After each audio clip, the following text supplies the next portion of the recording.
کیا دین سیکھنے کے لیے عربی سیکھنا ضروری ہے؟ جی شوق سے ضرور سیکھیں، لیکن آپ کی عربی سیکھنے کو کسی نے ماننا کوئی نہیں.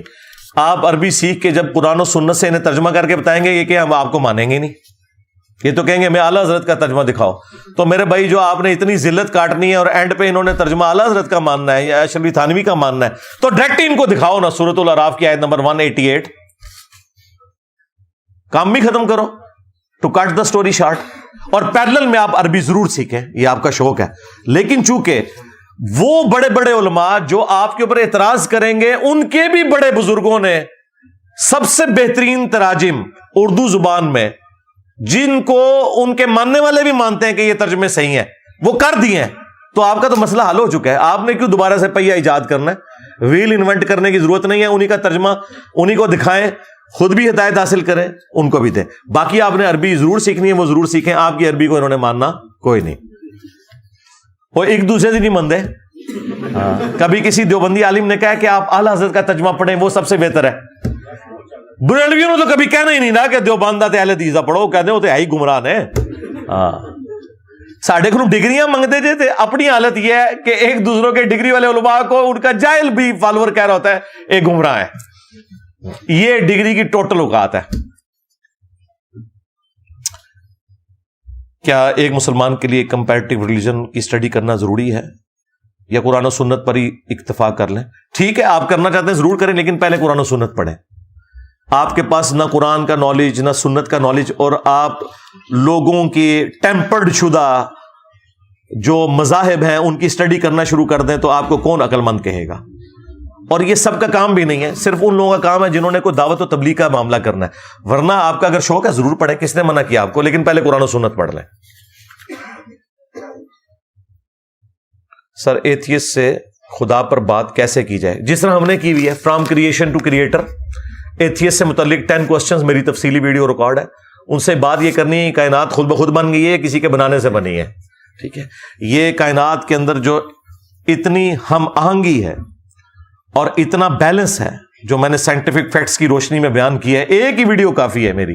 فرام کریشن ٹو کریٹر، کائنات سے خالق کائنات کا سفر. 20-22 منٹ کی ویڈیو ہے، انگلش سب ٹائٹل کے ساتھ ہے. پیچھے نیشنل جغرافک اور ڈسکوری چینلز کی ویڈیوز کے ساتھ اسے پریزنٹ کیا گیا جو کچھ میں نے اس میں بولا ہے. تو وہ کافی ہے خدا کے تعارف کے اوپر. اور اگر خدا کو کوئی مانتا ہے، خدا تک پہنچ جاتا ہے، تو باقی سارے سوال انویلڈ ہو جائیں گے. پھر اگلی بات ہوگی ول آف گاڈ. لا یسأل عما یفعل وہم یسألون. اللہ کو کوئی نہیں پوچھ سکتا کہ اس نے یہ کیوں کیا، اللہ سب کو پوچھ سکتا ہے. اللہ کو پھر آپ یہ نہیں کہہ سکتے کہ انصاف اور عدل یہ تھا کہ ایک دفعہ پریگنینسی کی تکلیف مرد کاٹتا اور ایک دفعہ عورت. نہیں، یہ اللہ کی مرضی ہے کہ وہ عورت نہیں کاٹنی ہے اور معیشت کی تکلیف مرد نہیں اٹھانی ہے. یہ ول آف گاڈ ہے. اس کو آپ چیلنج نہیں کر سکتے. شریعت کو آپ چیلنج نہیں کر سکتے، نمازوں کے اوقات کو چیلنج نہیں کر سکتے. صرف ایک چیز چیلنج ہو سکتی ہے، وہ خدا کی ذات ہے. اس کو آپ ضرور چیلنج کریں، اور اس کے بعد جب آپ خدا تک پہنچ جائیں پھر کوئی چیز چیلنج نہیں ہوگی. نبی علیہ السلام کے بعد افضل انسان علی علیہ السلام ہے یا ابو بکر ہے رضی اللہ عنہ اجمعین وعلیہم السلام اجمعین؟ دیکھیں جی، یہ وہ مسائل نہیں ہے کہ جن کی بنیاد کے اوپر امت کے اندر تفرقہ ڈالا جائے. آپ جس کو بھی افضل ماننا چاہتے ہیں مانیں. ہم کوئی بریلویوں دیوبندیوں کی طرح نہیں ہے کہ آپ حضرت علی کو افضل کہیں تو ہم آپ کو تفضیلی کہنا شروع کر دیں یا نیم رافضی کہنا شروع کر دیں. اور نہ ہم ان غالیوں کی طرح ہے کہ آپ حضرت ابو بکر کو افضل کہنا شروع کر دیں تو ہم آپ کے اوپر کوئی اور فتویٰ لگانا شروع کر دیں. ہم تو قرآن و سنت کی روشنی میں یہ سمجھتے ہیں جو سیدنا ابو بکر کا قول ہے صحیح بخاری میں کہ محمد کے قرب کو ان کے اہل البیت کے قرب میں تلاش کرو. اور یہ حضرت ابو بکر کا قول امام بخاری نے حسن و حسین کے چیپٹر میں لیا ہے. اگر حضرت ابو بکر صدیق رضی اللہ تعالیٰ عنہ اپنے لیے اور باقی تمام صحابہ اور مسلمانوں کے لیے یہ فرما رہے ہیں کہ تم نے نبی کا قرب حاصل کرنا ہے تو حسن و حسین، علی اور فاطمہ علیہ السلام اجمعین، ان کا قرب حاصل کرو، ان کے ذریعے رسول اللہ تک پہنچو. اگر حضرت ابوبکر یہ کہہ رہے ہیں تو باقی تو شاہی کوئی نہیں. اگر میں غائب میں اللہ کے سوا کسی کو پکاروں تو اللہ تعالیٰ کی کون سی صفات افعال میں غیر کی شرکت ہو جاتی ہے، شرک واقع ہو جاتا ہے؟ دعا صرف اللہ ہی سے بھائی، اصل مسئلہ یہی ہے، ایاک نعبد و ایاک نستعین. ہاں جی، بارش اللہ برساتا ہے، ڈیوٹی فرشتوں کی ہے، لیکن فرشتوں سے مانگیں گے تو شرک ہو جائے گا. کہاں لکھا ہوا ہے؟ سورۃ النمل کی آیت نمبر 62.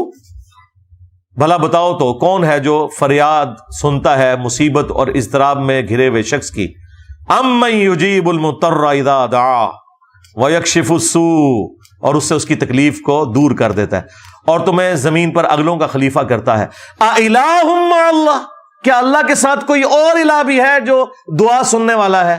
قلیلا ما تذکرون، بہت کم ہی نصیحت حاصل کرتے ہو. صدق اللہ العظیم، اللہ نے سچ فرمایا، بہت کم لوگوں نے نصیحت حاصل کی. کہتے نہیں یہ تو لکھا ہے اللہ ہی سے مانگتے ہیں، یہ کہاں لکھا ہوا ہے کہ کسی اور سے نہیں مانگتے؟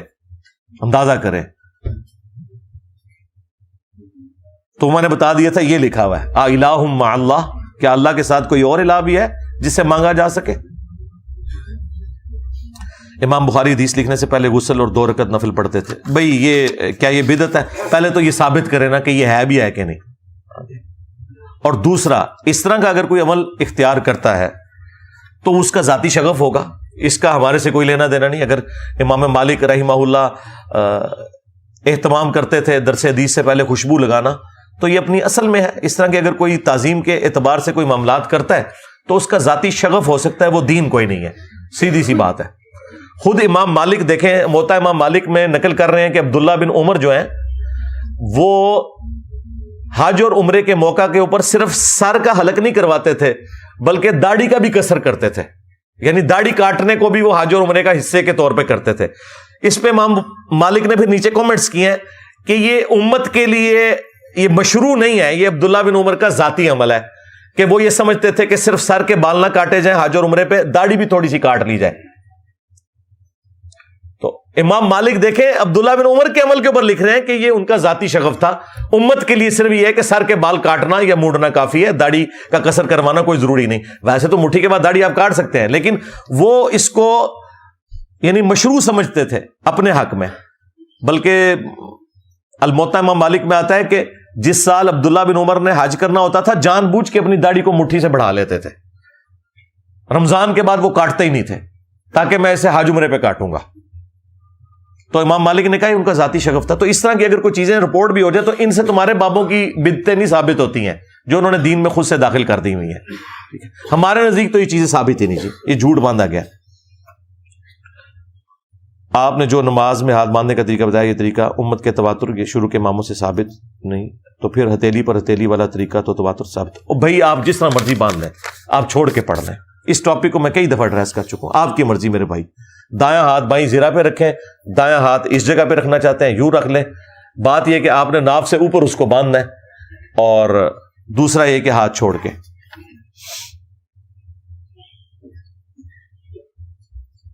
حدیث میں آتا ہے کہ قبلے کی طرف ایک شخص نے تھوکا تھا، نبی علیہ السلام نے اس کے پیچھے نماز پڑھنے سے منع کیا تھا. بریلوی حدیث جو صحیح ہے اس کو جواز بنا کے بد عقیدہ کے پیچھے نماز نہیں پڑھتے. تو اسی وجہ سے تو اہل حدیث بریلویوں کے پیچھے نہیں نہ پڑھتے. ہوں کیا کرو گے؟ مسئلہ تو ایک ہی ہے. وہ ہمارے دوست کہتے ہیں میں چائنا گیا نا تو میں نے ان سے کہا کہ یار تم سارے ایک جیسے ہی نظر آتے ہو، تو انہوں نے کہا کہ تسی بھی سارے ایک جیسے ہی نظر آتے ہو.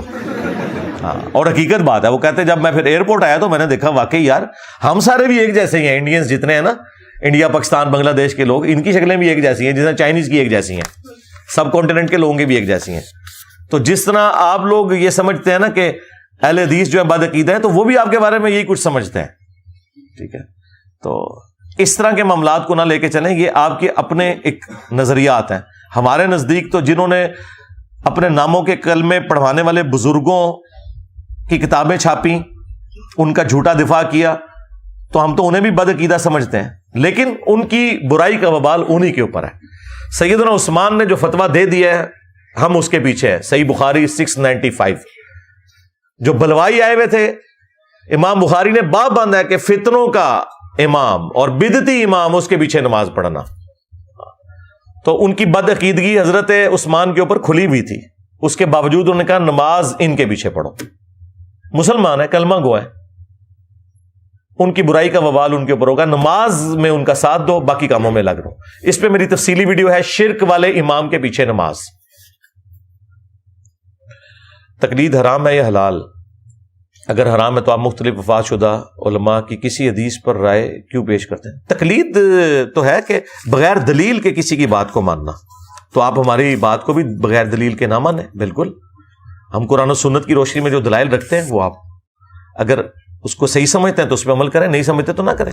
تقلید کا تو ہم نے اپنے لیے بھی کبھی نہیں کہا. دنیا میں اس وقت ایک ہی بندہ ہے جس نے اپنے آپ سے بھی لانے برات کیا ہوا ہے کہ میری بھی کوئی بات قرآن و سنت کے خلاف ہو تو آپ نے اسے چھوڑ دینا ہے. بعض اوقات کہیں لفظ آپ سمجھتے ہیں کہ نہیں حدیث میں اتنا ہی تھا، یہ مطلب علی بھائی نے خود سے بیان کیا، تو اسے چھوڑ دو، وہ والا لے لو، تمہاری مرضی، جس طرح مرضی لو. ہم نے تو سب کچھ ڈسپلے کروا دی. باقی مسئلہ 197 میرا دیکھ لیں اس ٹاپک کے اوپر، اماموں کی گستاخی کا الزام و تقلید کے اوپر تفصیلی گفتگو ہے. اگر کوئی شخص بدعت مکفرہ کرے تو اس کے پیچھے نماز ہو جائے گی؟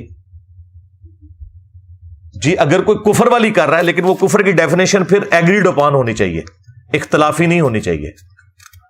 یہ اگلے دن وہ ایک بریلوی مولوی بھی کہہ رہا تھا کہ جی جس امام کی قرات درست نہ ہو، زبر زیر وہ غلط پڑھے تو اس کے پیچھے نماز نہیں ہوتی، تو جس کا عقیدہ درست نہیں تو اس کے پیچھے نماز کیسے ہو جائے گی؟ اب لاجیکلی تو بڑی اچھی اس نے دلیل دی ہے.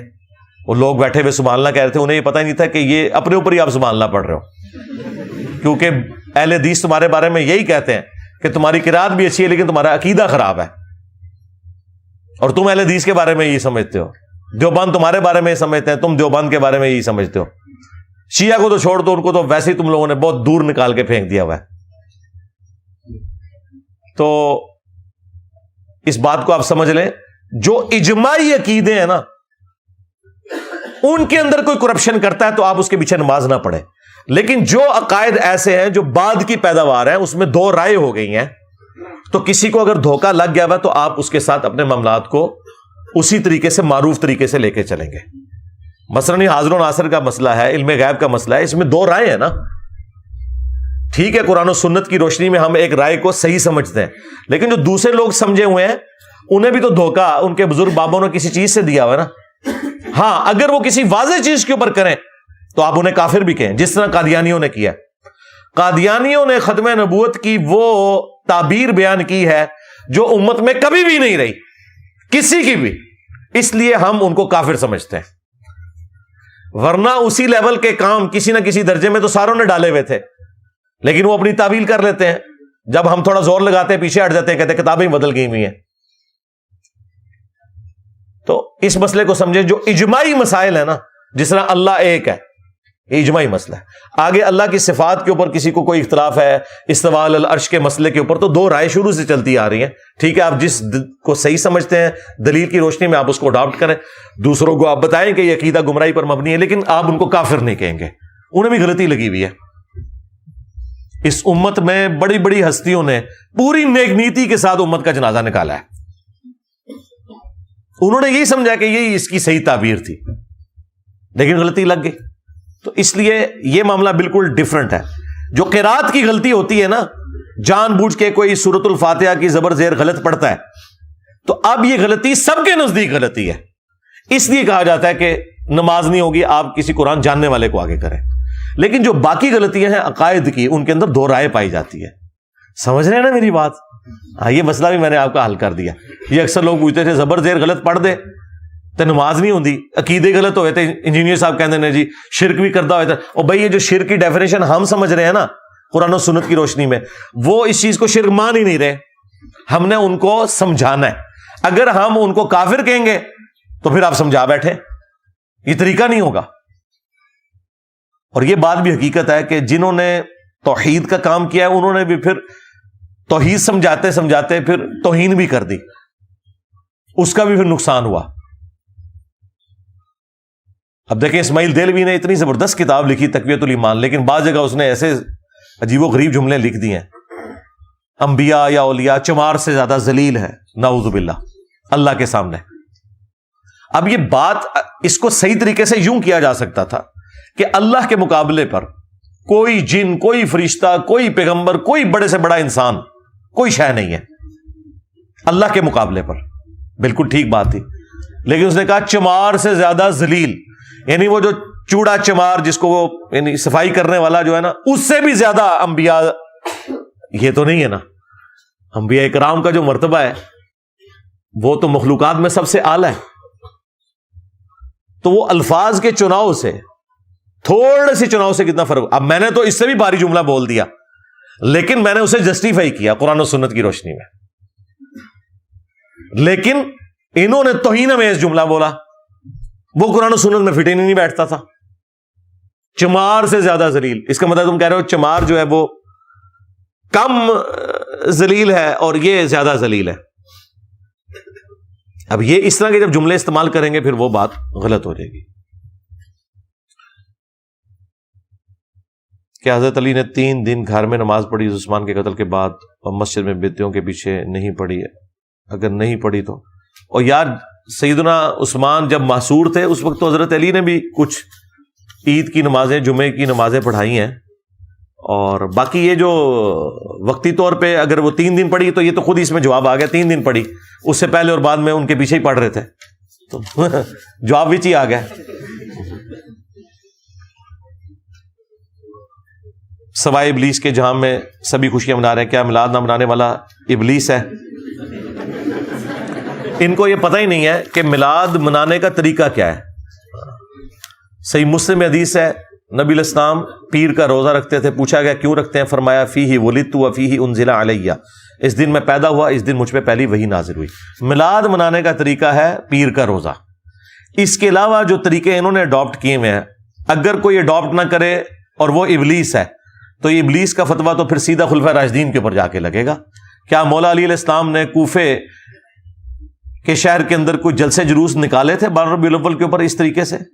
جو کام 800 سال بعد ایک مملوک سلطنت کے بادشاہ نے شروع کیا, ملک المظفر نے, اور بعد میں سلطنت عثمانیہ نے اس پورے معاملے کو گود لے کے 12 ربیع الاول کی چھٹی ڈکلیئر کر دی. جو کام بعد میں ہو رہا ہے اس کو آپ جو ہے وہ اتنا بڑا دین بنا کے پیش کر رہے ہیں کہ پہلے 800 سال کے مسلمانوں کو ابلیس کہہ رہے ہیں. تو آپ کے خود ابلیس ہونے کے لیے ہی کافی ہے کہ آپ پہلے 800 سال کے مسلمانوں کو ابلیس سمجھ رہے ہیں جو آپ سے زیادہ دین جاننے والے تھے, اور ان میں بھی اسپیسیفکلی پہلے 300 سال کے.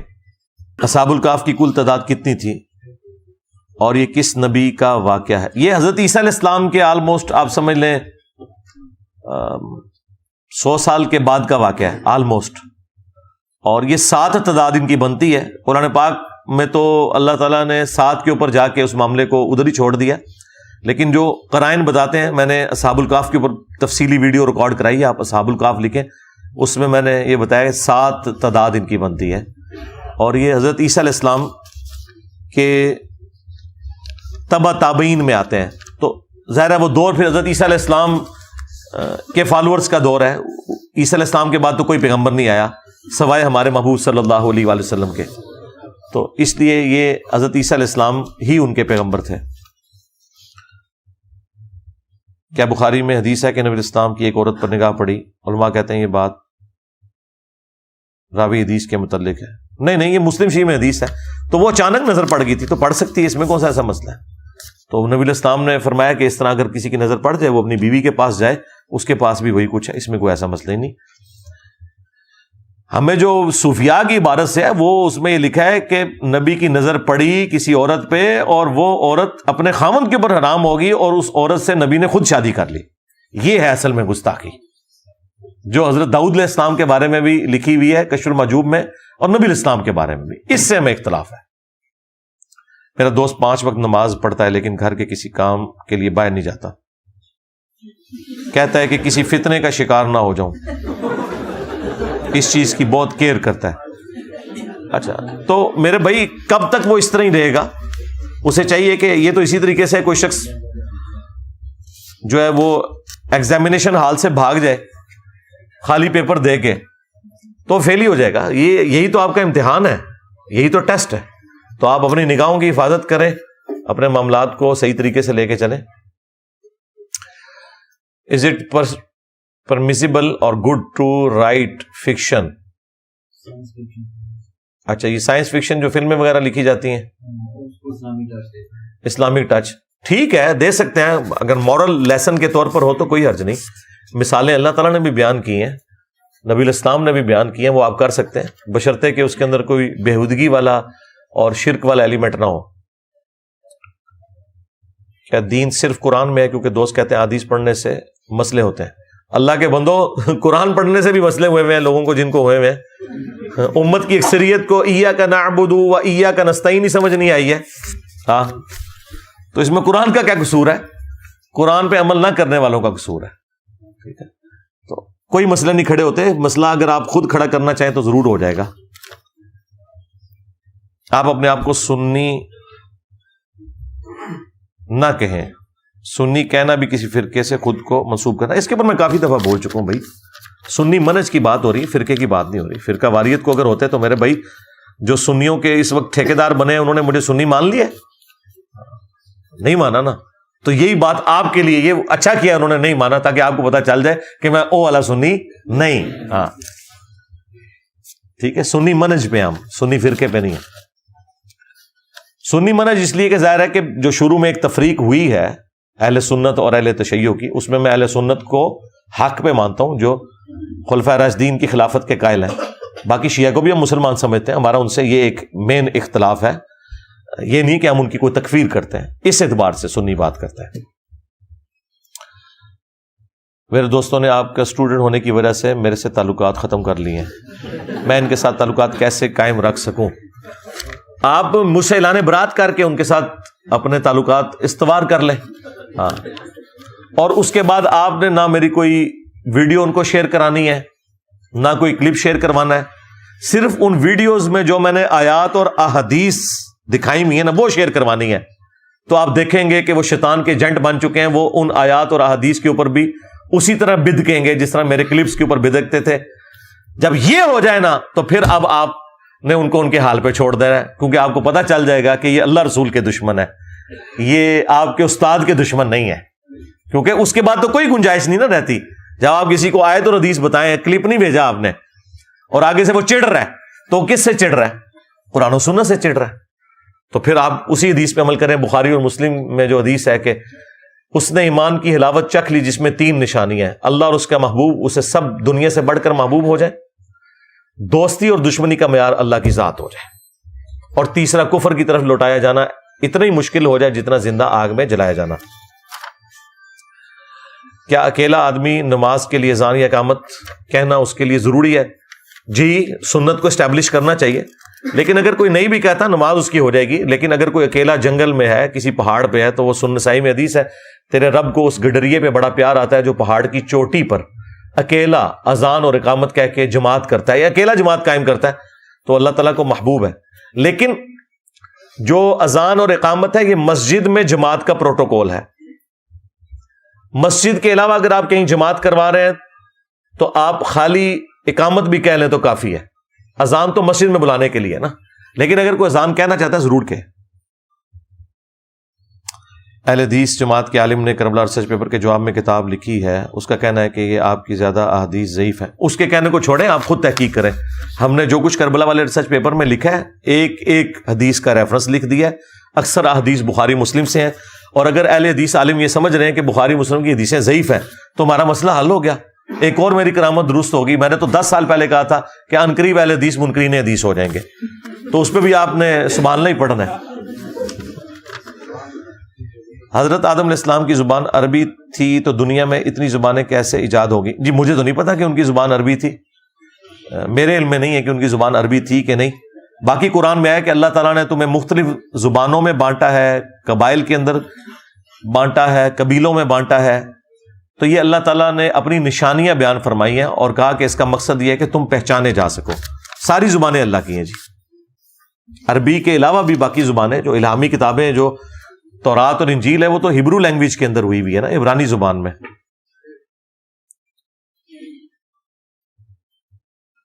Please recommend any memorisation techniques to remember all references. اس کا ایک ہی طریقہ ہے کہ آپ جو کچھ سنتے ہیں وہ لوگوں میں بیان کریں اور کریٹیکل چیزوں کے نوٹس بنائیں اور بار بار ان چیزوں کو ڈسکس کریں، خود بخود یاد ہو جائیں گی آپ کو. برائلر مرغا حلال ہے یا حرام؟ ہاں وہ مولوی باز کہتے ہیں نا ادھر ماں پیو ہی کوئی نہیں، تو حلال ہے جی، کیوں نہیں حلال. باقی جو اس کی غذا کے اوپر وہ لگاتے ہیں نا بھائی، اس کے اوپر کوئی شریعت نہیں لاگو ہوتی ہے. عام جو دیسی مرغیاں بھی ہیں نا وہ بھی گھر میں چھپکلیاں اور کیڑے مکوڑے کھاتی ہیں. مطلب ان کے اوپر تو کوئی شریعت نہیں ہے، تو وہ حلال ہی ہے، کوئی مسئلہ نہیں اس کا۔ اچھا آپ مرغے کا تو پوچھ رہے ہیں، وہ انڈے کا نہیں پوچھ رہے۔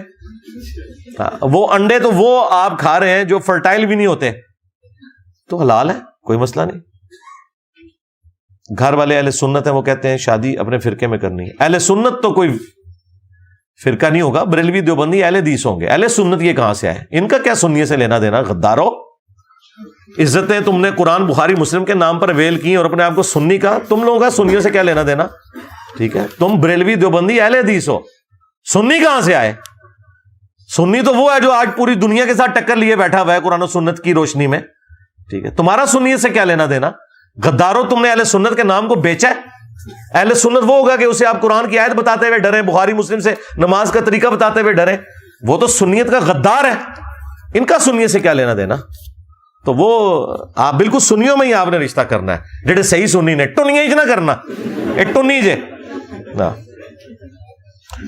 کیا تعویذ کھانے والی چیز میں ملا کر ہلائیں تو وہ اثر کریں گی؟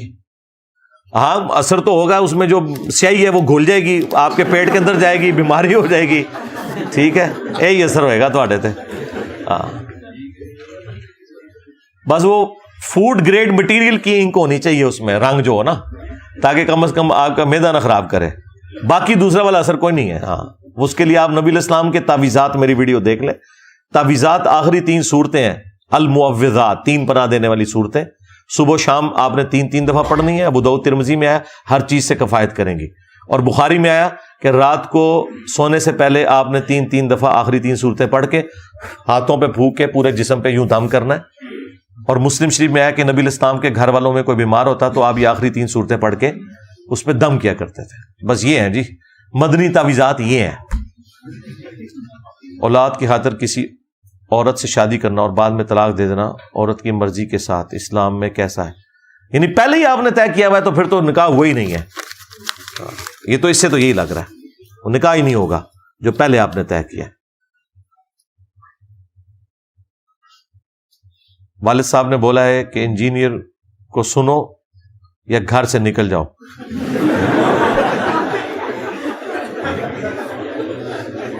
یہ ہونا چاہیے تھا انجینئر کو نہ سنو، ہاں جی، تو ٹھیک ہے، میرے خیال آپ نے جتنا سن لیا یہ کافی ہے۔ اب آپ اس کے اوپر عمل کریں، ہم نے آپ کو جاگ لگا دیا ہے، تو گھر سے پھر بھی انہوں نے آپ کو نکال دینا ہے، ہاں گل ود گئی ہے ان۔ کیا قبر رسول کعبہ اور دنیا کی ہر جگہ سے افضل ہے؟ قبر رسول صلی اللہ علیہ وآلہ وسلم جنت کے ٹکڑوں میں سے ایک ٹکڑا ہے جی، اس میں تو کوئی شک نہیں ہے۔ باقی ظاہر ہے دنیا کی ہر جگہ سے افضل مدینہ شریف دنیا میں ہر جگہ سے افضل ہے۔ ہمیں جو ان سے اختلاف تھا، انہوں نے کہا کہ قبر رسول اللہ کے عرش سے افضل ہے، ہمیں اس چیز کے اوپر اختلاف تھا۔ اگر یہ کہیں نا کہ قبر رسول دنیا کی ہر جگہ سے افضل ہے تو بالکل یہ تو ہمارا بھی عقیدہ ہے، اس میں کوئی شک والی بات ہے۔ آپ کی نظر میں قرآن کا بیسٹ ترجمہ کس کا ہے؟ مولانا مودودی رحمہ اللہ کا جی، سب سے بیسٹ ترجمہ، کیونکہ انہوں نے قرآن کے سوز و گداز کو اردو لنگوسٹک میں الفاظ کا چناؤ ایسے کیا ہے کہ جو اگر کسی کو عربی آتی ہے تو وہ سمجھ سکتا ہے کہ اس سے بیسٹ کوئی لفظ نہیں ہو سکتا تھا اسے ٹرانسلیٹ کرنے کے لیے، اور ربط قائم کیا انہوں نے۔ سلانے کے ختم کا کھانا جائز ہے؟ غیر اللہ کے نام کی نیاز، غیر اللہ کے نام کی ہو تو نہ کھائیں، اگر اصالے ثواب کے لیے تو آپ وہ کھانا کھا سکتے ہیں۔ اس ایکٹیویٹی کو ہم غلط سمجھتے ہیں، لیکن جو اللہ کے نام کا کھانا دیا جاتا ہے وہ جائز ہے، کھانا کھائیں۔ آپ اعلیٰ حضرت کے علماء دیوبند پر لگائے ہوئے فتوے تو بتاتے ہیں، لیکن ان عبارتوں کو ڈسکس نہیں کرتے جن کی وجہ سے فتوے۔ کیوں نہیں میں نے ڈسکس کیا میرے بھائی؟ میں نے تو یوٹیوب کے اوپر کلپ ہے کئی سال پہلے، اعلیٰ حضرت کے نامکمل مشن کی تکمیل میں نے کی ہے نا۔ اعلیٰ حضرت نے جن گستاخانہ عبارتوں کے اوپر بات کی تھی، میں نے کب کہا کہ وہ گستاخانہ نہیں ہے؟ میرا جو لیکچر ہے انڈیا اور پاکستان کے بزرگوں کی 19 گستاخانہ عبارات کا تحقیقی جائزہ، اس میں نے وہ تمام گستاخانہ عبارتیں ڈسکس کی ہوئی ہیں۔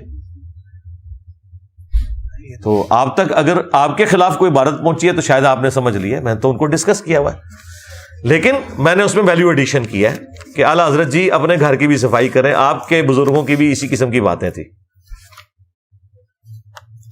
کسی نامحرم سے تحفہ لینا یا دینا کیسا ہے؟ اگر کوئی نامحرم تحفہ دے تو اسے استعمال کر سکتے ہیں، مثلا گھڑی، پرفیوم وغیرہ. کس چکر بچو؟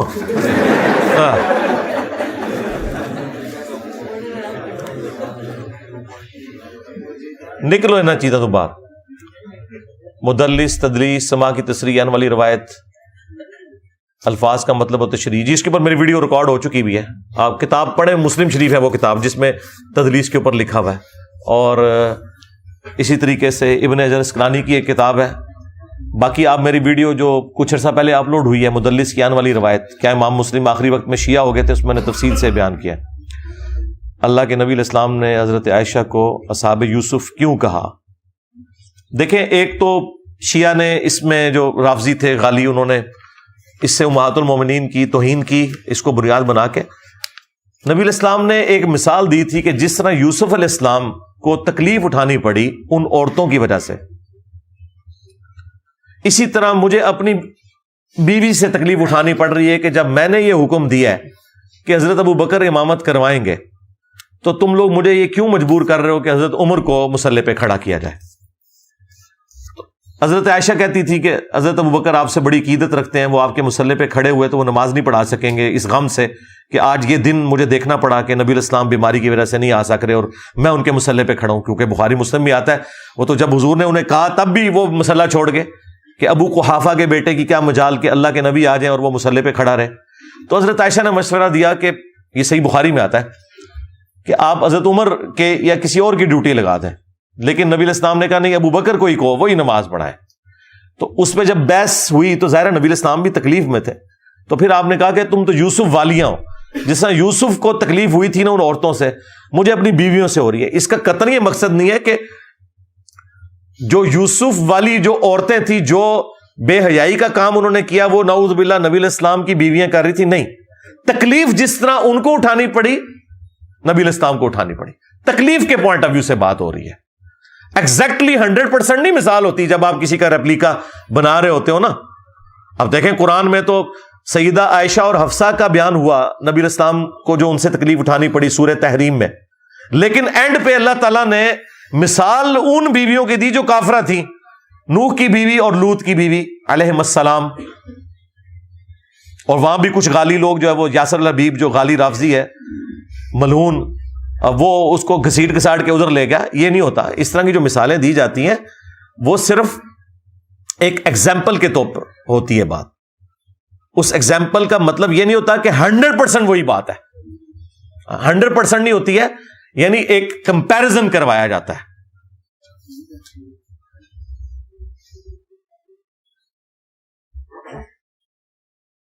جس طرح وہ دیکھیں نا جو ترمذی میں حدیث ہے، جب صحابہ کرام نے کہا یا رسول اللہ آپ ہمارے لیے کوئی درخت مقرر کر دیں ذات انوات کو جب دیکھ کے ہم بھی وہاں اسلحہ لٹکائیں، تو آپ نے کہا کہ تم نے تو وہی بات کر دی جو موسیٰ کے ماننے والوں نے کی. حالانکہ موسیٰ کے ماننے والوں نے یہ والی بات تو نہیں کی ہوئی تھی، انہوں نے کہا تھا کہ اللہ کا کوئی بت مقرر کر دیں. اب صحابہ کرام نے کوئی اللہ کا بت تو نہیں مانگا تھا، انہوں نے کہا تھا ہمیں ایک بس درخت بتا دیں جہاں سے برکت حاصل کرے. لیکن چونکہ یہ چیزیں شرک کی طرف لے جانے والی ہیں، اس لیے نبی علیہ السلام نے اتنا بڑا فتویٰ لگا دیا کہ تم نے موسیٰ کے صاحب والی بات کر دی ہے، حالانکہ صحابہ کرام نے وہ والی بات نہیں کی ہوئی تھی. تو ایک ایگزامپل کے طور پر انٹینسٹی کم زیادہ ہو سکتی ہے، یہ ذہن میں رکھیے گا. انٹینسٹی کے اوپر بحث نہیں ہو رہی ہوتی ہے، اس طرح کی مثال ہوتی ہے. جیسے ہم کہتے ہیں کہ چونا دودھ کی طرح سفید ہوتا ہے، تو اس کا یہ مطلب نہیں کہ چونا اور دودھ اس کا کیمیکل فارمولا ایک ہی ہے، تاثیر ایک ہی ہے، نہیں، صرف سفیدی میں کمپیریزن ہو رہا ہے. سمجھ رہے ہیں نا میری بات؟ ہاں. پاکستان کی مساجد میں مغرب کی اذان اور جماعت میں 1 منٹ کا بھی وقفہ کیوں نہیں دیتے؟ تاکہ کوئی اہل حدیث 2 رکعتیں ہی نہ پڑھ لے سنت کے مطابق. ہاں، اور یہی لوگ ہیں جو رمضان کے اندر 15 منٹ وقفہ دیتے ہیں، سموسے پکوڑے ہی نہیں ان کے ختم ہوتے. عام دنوں میں کہتے ہیں نہیں جی مغرب جلدی پڑھنی چاہیے، تے رمضان اچ کتے لکھا کہ لیٹ پڑھنی چاہیے. ہاں، جدو بھی کھان پینے کی گل ہے تو اپنی دین بنا لیندے ہو. ہاں، تو یہ وقفہ ہونا چاہیے. عرب کی تو ہر مسجد میں ہوتا ہے، اگرچہ سنت غیر موقدہ ہے، لیکن ان کی بنیاد پہ جو پڑھنا چاہتے ہیں انہیں تو محروم نہ کرے آپ ضد میں آ کے. یہ وقفہ ہونا چاہیے. آپ عمر بن عبدالعزیز کا ذکر کرتے ہیں، یزید کے بیٹے معاویہ بن یزید کا بھی بتا دیں. میں نے کئی دفعہ بتایا، ہم تو اسے رحمہ اللہ کہتے ہیں. اس نے تو دیکھ لیا کہ اس کے باپ نے اس میں سے کیا کمایا، اور وہ تو اپنی اس مسند سے الگ ہو گیا تھا. معاویہ ابن یزید جو یزید کا بیٹا تھا، ویسے تو یزید کے والد کا نام بھی معاویہ ہے، وہ تو صحابی ہیں رضی اللہ تعالیٰ عنہ، ان کا بیٹا جو ہے تھا اس کا نام معاویہ ہے. اس کو تو شیعہ بھی رحمہ اللہ کہتے ہیں.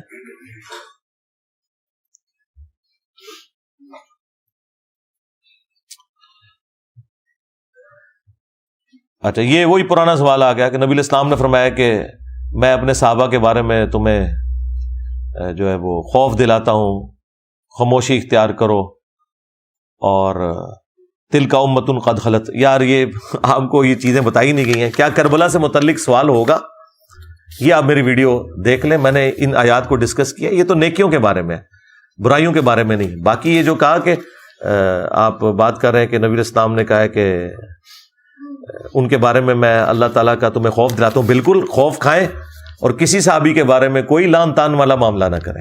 لیکن جو چیز نبی علیہ السلام نے خود بتائی ہوئی ہے امت کو، اس میں اگر آپ کہیں گے کہ ہم وہ نہیں بولیں گے تو اس کا مطلب ہے آپ اپنے نبی کو تھریٹ کر رہے ہیں. تو پھر آپ اپنے ایمان کی فکر کریں.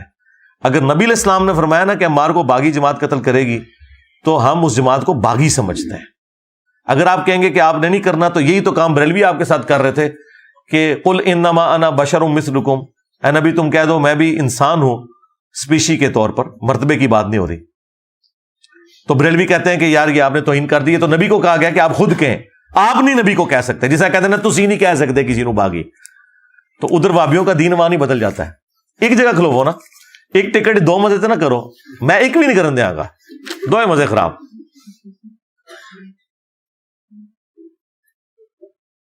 مولا علی نے میسم تمار کی شہادت کا پہلے ہی بتا دیا تھا. میرے بھائی ہمارے نزدیک تو یہ کوئی روایت ثابت نہیں ہے جی.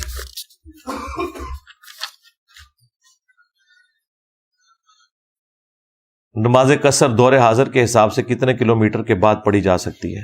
20 کلومیٹر میں نے صحیح مسلم سے بتایا ہوا ہے. نماز قصر اس کے مسائل آپ میری تفصیلی ویڈیو دیکھ لیں. حضرت عمر کی بی بی فاطمہ کے دروازے پر سخت الفاظ کے بعد کیا ان کی معذرت ثابت ہے؟ ان کے بیٹے کا اہل بیت کے ساتھ ساتھ نہ دینا، حضرت عائشہ کی جگہ پر دفن ہونا، اور پھر قبر سے حساسی طور پر پاؤں نکلے، واقعی اللہ کی ناراضگی نہیں؟ اور نہیں یار ایڈی لمبی ایکویشنیں بنائی ہیں نے. ٹھیک ہے، مولا علی علیہ السلام جب ان سے راضی ہیں تو پھر سب کچھ ختم ہو گیا. صفا مروہ کا واقعہ بیان کر دیں، چشمہ پھوٹنے کا. یہ میں نے یہ جو دھروو راٹھی والی ویڈیو میں بھی بیان کیا ہے. یہ صحیح بخاری کے اندر آتا ہے، زمزم جو نکلا تھا حضرت اسماعیل علیہ السلام کے لیے، وہ آپ ویڈیو دیکھ لیں. انسان کا اس دنیا میں آنے کا مقصد کیا ہے؟ اللہ کی پہچان ہے جی، ہدایت کی پیروی، اور اس کا ذریعہ کون ہے؟ پیغمبر اور ان پہ نازل ہوئی ہوئی کتابیں. کیا انسان اس دنیا میں اللہ کی ذات کو دیکھ سکتا ہے؟ نہیں دیکھ سکتا. جو دیکھ رہے ہیں وہ شیطان کو ہی دیکھ رہے ہیں جی، جھوٹے ہیں، کذاب ہیں. بالکل صحیح مسلم میں واضح حدیث ہے، تم میں سے کوئی شخص اپنے رب کو نہیں دیکھ سکتا یہاں تک کہ اسے موت نہ آ جائے. یہ حدیث نبی علیہ السلام نے دجال کے کانٹیکسٹ میں بیان کی کہ آپ نے فرمایا دجال کانا ہوگا اور وہ دعویٰ کرے گا میں خدا ہوں. تو یاد رکھنا تم میں سے کوئی شخص اپنے رب کو نہیں دیکھ سکتا جب تک کہ وہ مر نہ جائے. یعنی دنیا کی زندگی میں آپ رب کو نہیں دیکھ سکتے. اور یہ جو مسلم کی حدیث ہے قرآن میں فٹ ان بیٹھتی ہے. ان الذین یخشون ربہم بالغیب، جو بغیر دیکھے اپنے رب سے ڈرتے ہیں ان کے لیے ہے اجر. تو صحابہ کرام نے تو کوئی نہیں دیکھا، تو آڑے بابے شیطان نو ویکھ دینا اور کن ویکھ دینا.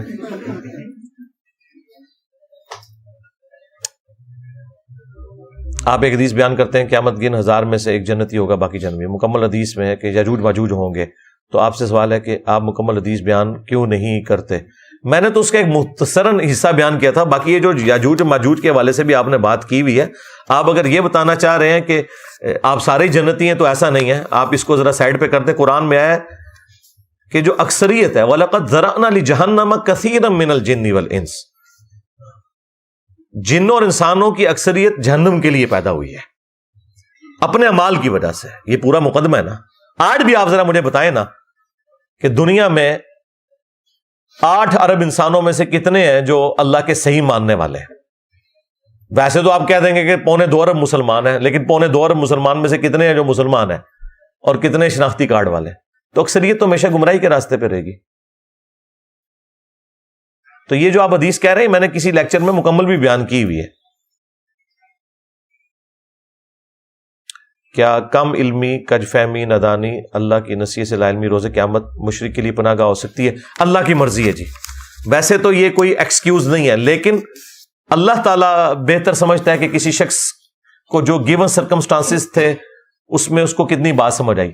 ہم لوگوں کو یہ بتائیں گے کہ یہ کوئی ایکسکیوز نہیں ہے. اگنورینس از نو ایکسکیوز، اس دنیا میں بھی نہیں ہے ایکسکیوز. لیکن اللہ تعالیٰ کو تو کوئی نہیں پوچھ سکتا، اس کی مرضی ہے. کسی کو معاف کرنا چاہے معاف کر دے، کسی پہ گرفت فرمانا چاہے گرفت کر لے. لیکن بات ہم اصولی کریں گے کہ بھئی اس کی سزا یہ ہونے والی ہے، اللہ کی مرضی نہ دے. بطور تاریخ کے طالب میرے نزدیک قرآن مجید کے علاوہ تمام کتب تاریخ کی کتابیں ہیں. ہمارے ملک کی 75 سالہ تاریخ میں اس قدر تضاد ہے تو 1400 سال کی تاریخ، اسلامی تاریخ میں آپ اپنا مطلب نظریہ اپنے پاس رکھیں. ہمارے نزدیک تو قرآن میں یہ لکھا ہوا ہے کہ آپ نے سنت کی پیروی کرنی ہے، اور سنت کی جو آپ ڈیفینیشن کر رہے ہیں اس کو میں نے پورا ایکسپلور کیا ہے. غامدی صاحب سے متعلق 20 کوسچنز، اس میں نے ساری چیزیں بتائی ہوئی ہیں. ان لوگوں کا حال یہ ہے، جب انہیں رفع الیدین کی آپ حدیثیں بتاتے ہیں تو یہ کہتے ہیں نہیں، امت کا تواتر جو ہے ترک رفع الیدین کے اوپر ہے، ہم نے حدیث نہیں ماننے.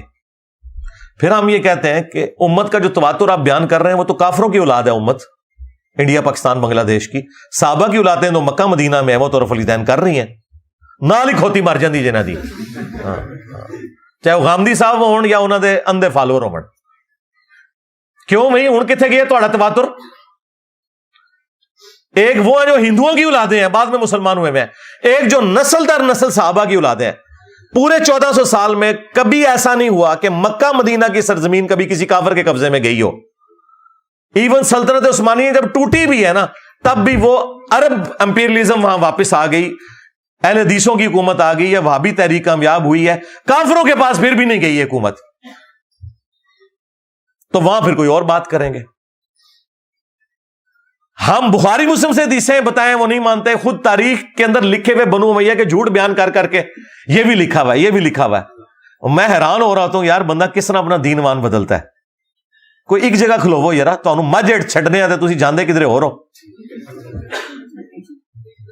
تو قرآن میں سنت کی پیروی کا، حدیث کی پیروی کا حکم ہے. ہاں جی، سنت ہی کا ریٹن ریکارڈ احادیث ہے. ٹھیک ہے، چند احادیث پہ کسی کو اختلاف ہو سکتا ہے، ہمیں میجورٹی احادیث کے اوپر اختلاف ہے اور وہ محدثین نے انہیں ریجیکٹ کیا ہوا ہے. لیکن جو صحیح سند کے ساتھ ثابت ہیں چیزیں، ان کے اوپر آپ کس طرح کلام کر سکتے ہیں. اگر آپ یہ کلام کریں گے تو پھر آپ ایک ایسا دروازہ کھولیں گے تو پھر لوگ قرآن کے اوپر بھی کلام کریں گے. مجھے غامدی صاحب کے اسٹوڈنٹ ملے تو میں نے کہا تم نے اللہ کو جان دینی ہے، یہ ذرا قرآن پہ ہاتھ رکھ کے بتاؤ، یہ حضرت خضر علیہ السلام کا واقعہ جو ہے وہ بچے کی گردن مروڑنے والا، اگر یہ بخاری میں ہوتا، کہتا ہے ہم نے کہنا تھا فراڈ ہے. میں کہتا تو ایک نمبر بندہ ہے. اب قرآن میں آ گیا تو اس کی تعویلات بیان کرتے ہیں کہ جی وہ اللہ تعالیٰ نے مسئلہ تقدیر سمجھایا ہے، اور بھائی جو کچھ بھی سمجھایا ہے، ایک بچہ ابھی بڑا ہی نہیں ہوا اور اس کو آپ نے مار دیا ہے، تو آپ اس کی تعویل کرتے ہیں کہ وہ اللہ تعالیٰ نے ایک پیغمبر کی اصلاح کے لیے، ان کو ایجوکیٹ کرنے کے لیے، اس حوالے سے وہ حضرت اسرائیل کی ڈیوٹی پوری کی ہے. وہ حضرت خضر علیہ السلام نے، اس بچے کی عمر اتنی اللہ کے علم میں لکھی ہوئی تھی. لیکن اس سے یہ درس ملا کہ اگر کسی کا بچہ جوانی میں فوت ہو جائے یا بچپنے میں فوت ہو جائے تو اس میں اس کے لیے کوئی بہتری ہے، مسئلہ تقدیر سمجھایا گیا، دیٹس آل. تو اس طرح یہ پچھلے دنوں ایک پوڈ کاسٹ میری ریکارڈ ہوئی ہے اویس ربانی کے ساتھ نا، وہ ابھی تک اپلوڈ نہیں انہوں نے کی ہے، تیسری والی جو پوڈ کاسٹ ہے، اس میں نے جو بخاری کے اوپر اعتراضات ہیں نا منکرین احادیث کے بھی اور شیعہ کے بھی، میں نے کافی سارے اعتراضات اور ان کے بالکل پیرلل میں قرآن سے میں نے کئی ایک واقعات بیان کیے ہیں، اور اسی عقل کے پیرائے میں انہیں تولا اور میں نے کہا ہاں اب لگاؤ فتویٰ ادھر. اگر کہتے ہیں نا جی وہ بخاری میں لکھا ہے کہ بندروں نے مل کے ایک بندر کو سنسار کیا، تو یہ بندر کہاں پائے جاتے ہیں؟ تو میں نے کہا یہ بندر وہیں پائے جاتے ہیں جس جنگل میں وہ 2 کوے پائے جاتے ہیں کہ جو ایک دوسرے کو قتل کر کے دوسرے کی قبر بناتا ہے، جو قرآن میں لکھا ہوا ہے. جس جنگل میں وہ کوے پائے جاتے ہیں نا جو قرآن میں لکھے ہوئے ہیں کہ ایک کوے نے دوسرے کی قبر کھود کے دفنایا، تو وہ قابیل نے کہا میں ان کووں کی طرح نہ ہو سکا کہ اپنے بھائی کی لاش کو دفنا دیتا. تو جس جنگل میں وہ کوے پائے جاتے ہیں نا ادھر وہ بندر بھی پائے جاتے ہیں. کیسا داڑھ تھلے لینا میں. تو جو تعویل آپ وہ کریں گے، اس لیے خدا کے لیے سنت کے معاملے میں قرآن نہیں ہمیں کہا ہے، قرآن میں جب جمعے کے دن اذان دی جائے تو مسجد کی طرف لپکو، لیکن اذان کے الفاظ نہیں بتائے، وہ آپ کو سنت اور حدیث بتائے گی۔ کربلا کے اوپر مستند کتاب کون سی ہے؟ صلاح الدین یوسف نے کربلا کے متعلق صلاح الدین یوسف تو کوڑ لکھ کے گیا، چھوڑ دو، انہوں نے کیا لکھا ہے، کہانیاں لکھی ہیں نے۔ کربلا کے اندر جو کچھ ہوا اس سے زیادہ اہم ہے کہ کربلا ہوئی کیوں اور کربلا کا مقصد کیا ہے، وہ آپ کو ریسرچ پیپر اینڈ پہ مل جائے گا انشاءاللہ، بے فکر ہو۔ محرم الحرام میں اہل تشیع مرد و عورت کے جو جلوس نکلتے ہیں، بھئی شیعہ کے جو جلوس ہیں یا ربیع الاول کے جو جلوس نکل رہے ہیں، ان کا قرآن و سنت سے کوئی لینا دینا نہیں ہے۔ ہاں، یہ انہوں نے خود سے معاملات رکھے ہیں، صرف پروگرام کی حد تک کریں اور قرآن و سنت بیان کریں، اس میں ہمیں کوئی اعتراض نہیں ہے۔ باقی یہ جو کچھ تکلیف دہ بنے ہوئی ہیں چیزیں، اب یہ دیکھیں یہ جلوسوں کے اوپر جس طرح انہوں نے روڈز بلاک کی ہوتی ہیں اور گھروں میں بیٹھے ہوئے ماں باپ پریشان ہوتے ہیں، بچے اسکول سے آ رہے ہیں اور پتہ چلا کہ جناب وہ تو پیچھے روڈ ہی بلاک ہوئی ہوئی ہے، اور 2-2 3-3 گھنٹے بچوں کا پتہ ہی نہیں چلتا، موبائل فون کی سروس بھی آف کر دیتے ہیں۔ اس تکلیف کا اندازہ ہے؟ یعنی یہ ملک کو رہنے کے قابل ان لوگوں نے چھوڑا ہے۔ یہی لوگ جا کے یورپ اور امریکہ میں جلسے جلوس نکالتے ہیں تو ان کے ڈنگ نکلے ہوئے ہیں، کوئی روڈ نہیں بلاک ہو رہی ہے، وہاں بھی بینر اٹھا کے پھر رہے ہیں، لیکن کنٹرول انوائرمنٹ میں بڑے آرام سے ایک طرف چل رہے ہیں۔ اور پھر کہتے ہیں وہ کافروں کا ملک ہے اور یہ اسلامی ملک ہے۔ جدھر دنیا امن سے رہ رہی ہے، جدھر اتنا ڈنگ نکلا ہوا ہے کہ ایک بریلوی کی مسجد میں اگر کوئی اہل حدیث چلا جائے یورپ یا امریکہ میں تو وہ اسے نکال نہیں سکتا، اس طرح دیکھنا بھی ہراسمنٹ ہے۔ تو سرکار اسلامی ملک تے ہویا ہے، تو اڈے اسلامی ملک کو چٹنا ہے؟ یہ مسلمان ملک ہے، اسلامی ملک کوئی نہیں ہے۔ ہاں، اسلامی ملک وہاں ہوگا جہاں احترام جان اور احترام مال ہوگا، جو ادھر کوئی نہیں ہے۔ نہیں جی، ابھی بھی آپ کے کچھ سوال باقی ہیں، لیکن چونکہ اب ٹائم ہو چکا ہے، جتنے کور ہوتے تھے وہ کر دیے، باقی آپ ویڈیوز دیکھ لیجئے گا۔